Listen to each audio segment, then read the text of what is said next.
वाशीमध्ये मुंबई जरांगे पाटलांचं जंगी स्वागत झालंय। थोड्याच वेळात हे भगवं वादळ मुंबईमध्ये दाखल होणार आहे। अगदी काही मिनिटांमध्ये मनोज जरांगे आणि त्यांच्यासोबतचं हे भगवं वादळ मुंबईत दाखल होणार आहे। वाशी टोल नाका या सर्व आंदोलकांनी क्रॉस केलेला आहे। वाशीमध्ये जंगी स्वागत त्यांचं झालं आहे।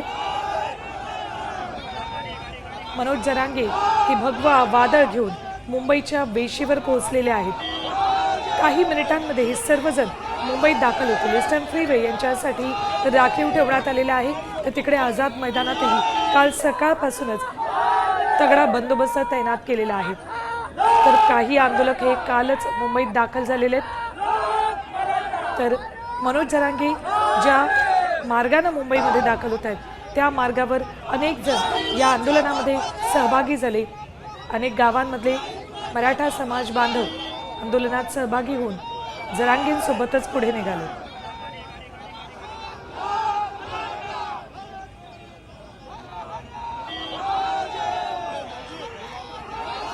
जरांगे सध्या विश्रांती घेत आहेत। काही मिनिटांमध्ये ते मुंबईत दाखल होतील आणि त्यानंतर उपोषणाला सुरुवात होईल।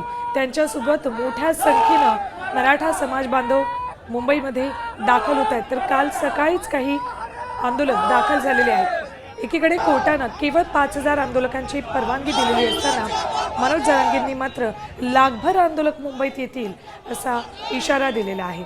दुसरीकडे एक दिवसाचीच परवानगी दिलेली असताना हे उपोषण आता आरक्षण घेतल्याशिवाय सुटणार नाही आणि आंदोलकही मुंबईतून जाणार नाहीत असं आव्हानच जरांगेंनी दिलं आहे।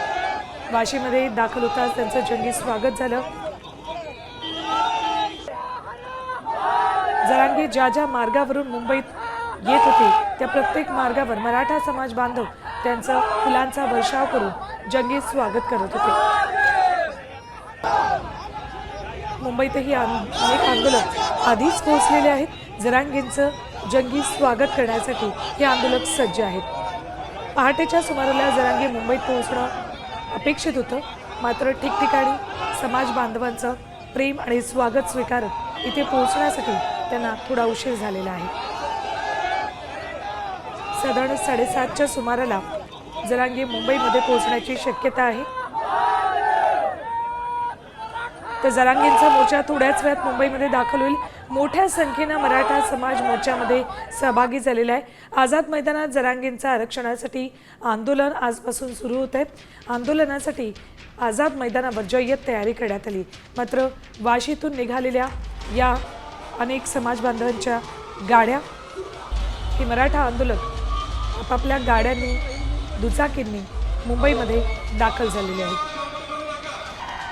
अनेकांनी गेल्या 3 ते 4 दिवस आधीपासून मुंबईमध्ये येण्यासाठीची जय्यत तयारी केली होती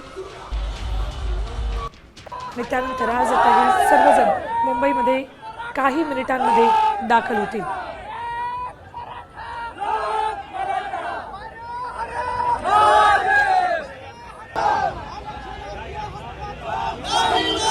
एक मराठा लाख मराठाच्या घोषणा देत संपूर्ण मुंबईमध्ये येत असतानाचा हा मार्ग दणाणून सोडलेला आहे।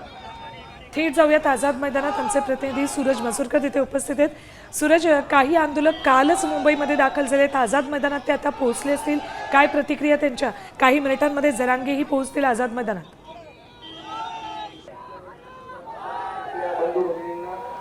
निश्चितप्रमाणे मराठ्यांचं भगवं वादळ जे आहे ते मुंबईमध्ये दाखल झालेलं आहे। मनोज जरांगे पाटील जे आहे ते थोड्याच वेळात मुंबईमध्ये आझाद मैदानात दाखल होणार आहे। तत्पूर्वी हे सर्व जे मराठा बांधव आहेत ते आझाद मैदानात कालपासूनच या ठिकाणी दाखल झालेले आहेत। त्यांची एकच मागणी आहे की आम्हाला आरक्षण पाहिजे आणि त्याच मागणीसाठी संपूर्ण मराठा समाज जो आहे तो राज्यभरातून या ठिकाणी आझाद मैदानात दाखल झालेला आहे आणि याच ठिकाणी मनोज जरांगे पाटील आता आरक्षणासाठी जो आहे लढा देणार आहेत। या ठिकाणी मागे स्टेजच्या मागे माझ्या कॅमेरामॅनला विनंती करेल की त्यांनी स्टेजच्या मागची परिस्थिती दाखवावी आपल्या प्रेक्षकांना की या ठिकाणी मागे एक मोठा स्टेज देखील बांधला गेलेला आहे। आहे त्याच ठिकाणी मनोज जरांगे पाटील जे आहेत ते आमरण उपोषण करणार आहेत. मनोज जरांगे पाटील यांनी सरकारला अल्टिमेटम दिला होता की लवकरात लवकर आरक्षण द्या, नाहीतर मुंबईत येऊन उपोषण करू असा अल्टिमेटम दिला होता आणि त्यानंतर देखील सरकारने कोणतीही ठोस पावलं उचलली नाहीत. आणि म्हणून कुठेतरी आता मनोज जरांगे पाटील मराठा समाजासह मराठा समाजातील सर्व बांधवांसह आज आझाद मैदानात दाखल होत आहेत. आपल्यासोबत काही मराठा बांधव जोडले गेलेले आहेत, आपण त्यांच्यासोबत चर्चा करूया. दादा, काय सांगाल? मनोज जरांगे पाटील मराठा आरक्षणाच्या मुद्द्याला घेऊन मुंबईमध्ये धडकलेले आहेत. तमाम मराठा बांधव जो आहे तो आज दाखल झालेला आहे. काय नेमकी मागणी असणार आहे आणि पुढची भूमिका काय असणार आहे? आमची भूमिका एकच राहणार. मी श्रीगोंदा तालुक्याहून आयलानगरहून आलेलो आहे. जी मनोज दादाच्या गावावर अन्याय केला, 2 वर्षापासून चाललेला लढाई, आजवरती मराठी एवढे माघारी लावले. यंदा आम्ही डबल मराठा घेऊन आलेलो आहेत. मनोज दादाला मुंबई कमी पडली बरं का. त्या फडणीसला आवाज देऊन सांगतो, आम्हा मराठ्याचा अपमान केला. 2 वर्षापासून झुलत ठुलेला मराठी समाज चावताळून आलेला आहे. माझ्यासारख्याची मुलं शिकलेली आहेत, सवरलेली आहेत. आरक्षणचं आमच्या घरात हे माझ्या शिवबाची शपथ वाहून सांगतो मी मराठ्याला. सूरज, या आंदोलकांना सांगा, कोर्टाने एकच दिवसाची परवानगी दिलेली आंदोलनासाठी, मग पुढची भूमिका काय असेल? हायस्कूल इंग्लिश बोलणारे ह्यांनी 12 लाख रुपये मागतात. निश्चित कोर्टाने एकच दिवसाची परवानगी दिलेली आहे. मात्र कसं असेल आता, कारण मनोज जरांगे पाटील म्हणतायत की आम्ही यापुढेही उपोषण सुरू ठेवू आरक्षण मिळेपर्यंत. मात्र कोर्टाने जे आहे ते एकच दिवसाची परवानगी दिलेली आहे. आजच्या परिस्थिती अशी आहे की हे जे सरकार आलेलं आहे ते लोकशाही मार्गाने आलेलं नाही, हुकुमशाहीची असणारी आपल्या भारतामध्ये लागण झालेली आहे. आणि हे सरकार कुठल्याही प्रकारचं अनुशासित म्हणजे संविधानिक किंवा लोकशाही मार्गाचं हे सरकारच नाही. हे सरकार ऑलरेडी खोटं वोटिंग करून आलेलं सरकार आहे. आणि त्यातले त्यात त्यांना कुठल्याही जनतेच्या भावनेचा, समाजाच्या भावनेचा देणं घेणं नाही. लोकांमध्ये असणारा दंगली पेटवणे किंवा विद्रोह तयार करणे, जसं हिंदी मराठी, शाकाहारी मांसाहारी असे अनेक प्रकारचे असणारे हे. पण मुद्दा असा आहे की तुम्हाला एकच दिवसाची परवानगी दिली या मैदानामध्ये आंदोलन सांगायला लागलोय. ते सांगायला लागलोय की ह्यांना कुठून यांना चुकीचा असं संदेश द्यायचा आहे. आज असणारी ईडी असेल, सीबीआय असेल किंवा असणारी न्याय व्यवस्था ही त्यांच्या हातातली कुटपवतातली झाली. जसं अण्णाभाऊ साठेने सांगितलं की न्याय देवता कैकांची रखेल झाली, तशा प्रकारचे आजचे असणारे इतर आंदोलकांशी सुद्धा बातचीत करा, त्यांची मतं काय आहेत जाणून घ्या. लोकशाही मार्गानं, शांततेच्या मार्गानं जर मराठा आज जगात सगळ्यात असणारं उत्कृष्ट अशा प्रकारचं आंदोलन करत आहे, त्याचं ग्रीनिच बुक मध्ये नोंद होत आहे. ऐका, तर 1 दिवसाची असणारी जी का न्यायदेवतेनं दिलेला जो निर्णय आहे तो चुकीचा निर्णय आहे. कारण जोपर्यंत इथं मनोज दादा जरांगे पाटील तुमच्याकडे या.